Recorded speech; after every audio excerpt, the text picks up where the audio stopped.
आज का सनसनीखेज। आज हम एक ऐसे खुलासे पर बात करने जा रहे हैं जिसने पूरे बिहार की राजनीति में भूचाल ला दिया है। एक ऐसा खुलासा जिसने सीधे तौर पर एक सत्ताधारी नेता पर उंगली उठाई है और सवालों के घेरे में ला दिया है।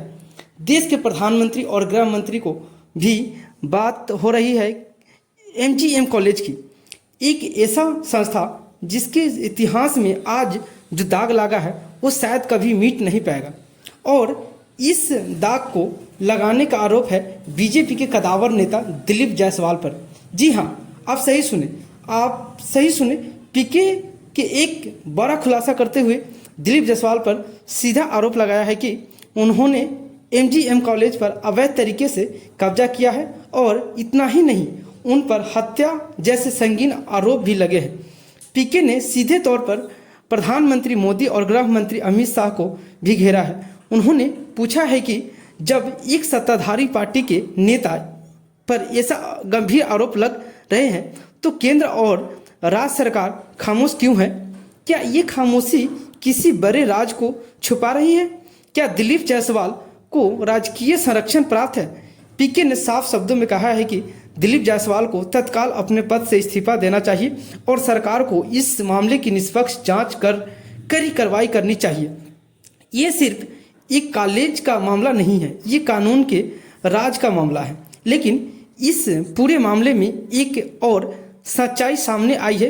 ये सच्चाई है सरदार मुलेश्वर सिंह के परिवार की। उनके पुत्र गुरुदयाल सिंह और पुत्री अमृत कौर ने पीके के सामने न्याय की गुहार लगाई है। उन्होंने कहा है कि एक सोची समझी साजिश के तहत उनके पिता को कॉलेज से निकाला गया और दिलीप जायसवाल ने इस कॉलेज पर कब्जा कर लिया। वे आज अपनी जान के खतरे में जी रहे हैं। उनकी आंखों में आंसू थे लेकिन आवाज में न्याय की उम्मीद। ये सिर्फ एक परिवार का दर्द नहीं है, ये उन सभी लोगों का दर्द है जो सालों से अन्याय का शिकार हो रहे हैं। सवाल यह है कि क्या इस आवाज़ को सुना जाएगा? क्या दिलीप जायसवाल पर कोई बड़ी कार्रवाई होगी? क्या सरदार मुलेश्वर सिंह के परिवार को न्याय मिलेगा? आज पूरा देश जानना चाहता है कि इस मामले की सच्चाई क्या है। क्या हमारी सरकारें वाकई निष्पक्ष है या सत्ता का नासा इतना गहरा है कि हर आरोप दब जाएगा? इस मुद्दे पर हमारी सरकार नज़र बना रखी है।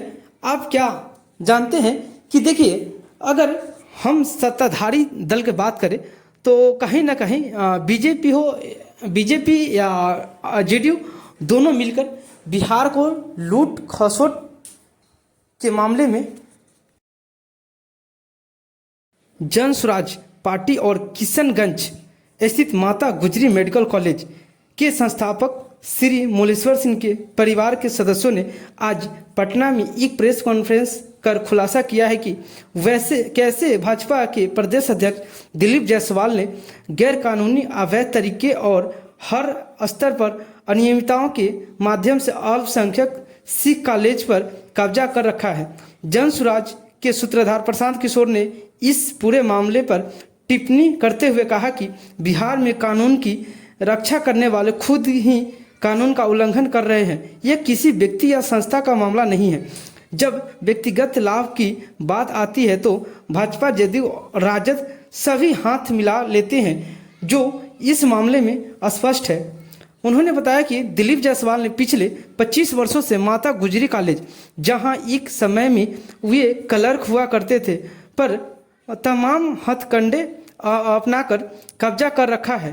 कॉलेज के संस्थापक सरदार मुलेश्वर सिंह के बेटे करतार सिंह के जरिए उन्होंने पहले परिवार के दूसरे ट्रस्टी गुरुदयाल सिंह को ट्रस्ट से बाहर करवाया और फिर खुद करतार सिंह पर दबाव बनाकर उन्हें किशनगंज छोड़ने पर मजबूर किया।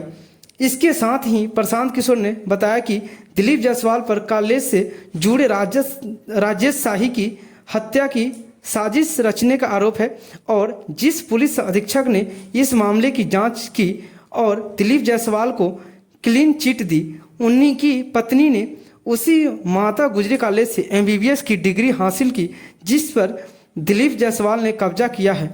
जन स्वराज की मांग है कि कॉलेज के असली मालिक सरदार मुलेश्वर सिंह के परिवार को उनका हक मिले, राजेश शाह की हत्या की दोबारा निष्पक्ष जांच हो और इस मामले की गंभीरता को देखते हुए भाजपा के प्रदेश अध्यक्ष दिलीप जायसवाल को तुरंत अपने पद से इस्तीफा देना चाहिए। प्रेस वार्ता में राष्ट्रीय अध्यक्ष उदय सिंह, प्रदेश अध्यक्ष मनोज भारती, पूर्व विधायक किशोर कुमार, विधान पार्षद आफाक अहमद, पूर्व उप सेना प्रमुख SK सिंह, महासचिव सुभाष सिंह कुशवाहा, पूर्व IPS RK मिश्रा भी मौजूद थे।